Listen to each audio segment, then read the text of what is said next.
Hey guys, last night I saw an early screening of the upcoming horror movie Bring Her Back, which releases in the UK on August the 1st.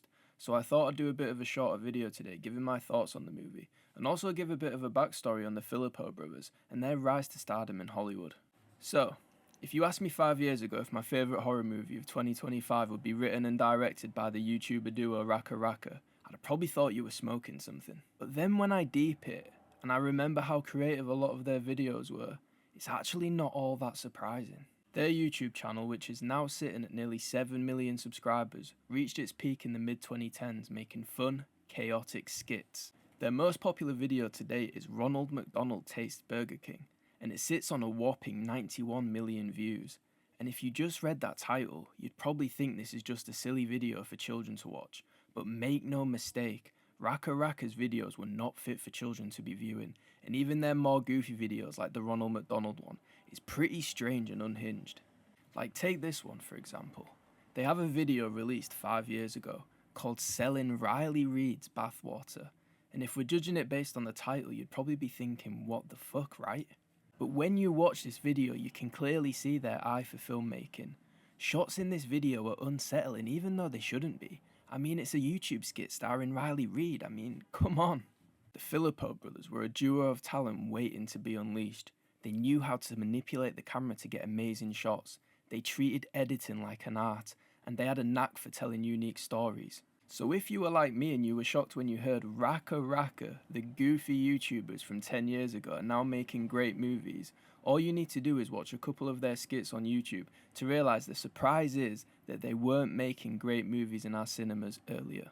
It's clear Michael and Danny have a huge career in filmmaking ahead of them, and even huge studios such as Marvel have already caught on, as the brothers revealed in an interview that they've had meetings with Marvel to direct an upcoming film, but the brothers ultimately turned it down to focus on their own projects that they have full creative control in.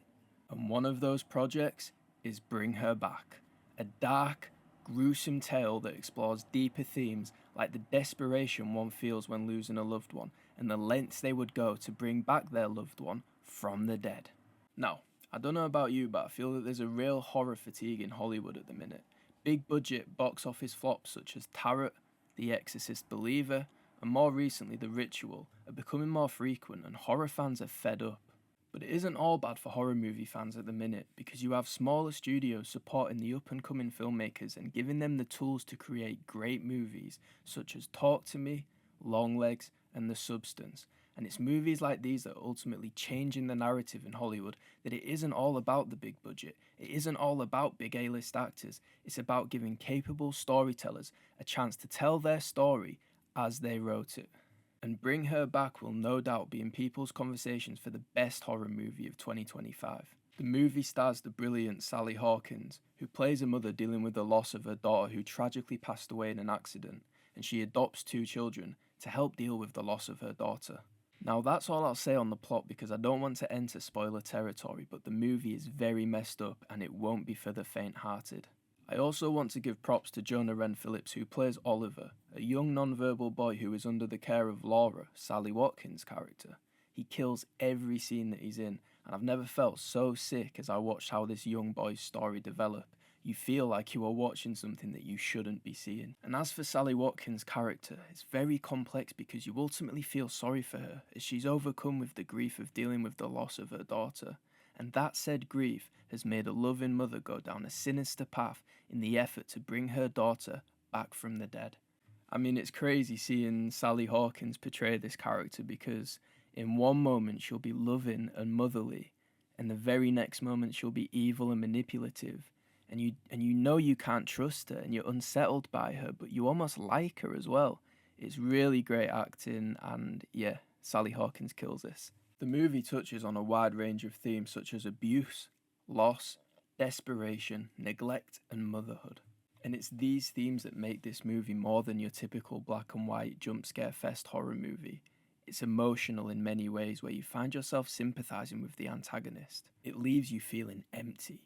You witness a loving mother get corrupt by the pain of losing her daughter, and you see innocent lives destroyed consequently. And despite the profound story, it still manages to have solid scares. There's several scenes in this film that will leave you feeling disgusting, but in the best way possible. Bring Her Back isn't a film that relies on cheap jump scares every 2 minutes. It relies on its storytelling, and the horror aspect is almost a side character. It's amazing storytelling from the Filippo brothers, and it certainly highlights their knack for writing thought-provoking, complex characters.